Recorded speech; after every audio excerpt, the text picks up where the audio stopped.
Here I have Motorola Moto G Play 2023, and today I'm going to show you how to take screenshot on this device.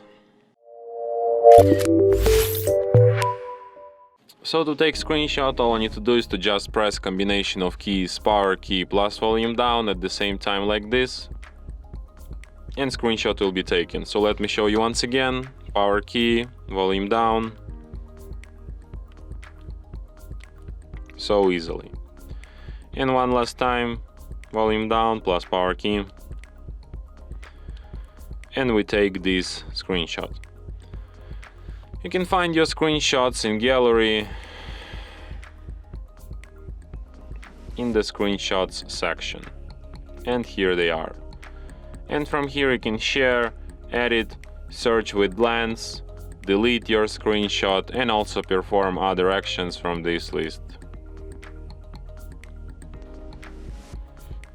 And that's it. Thanks for watching. If you find this tutorial useful, don't forget to hit that like button and subscribe to our channel.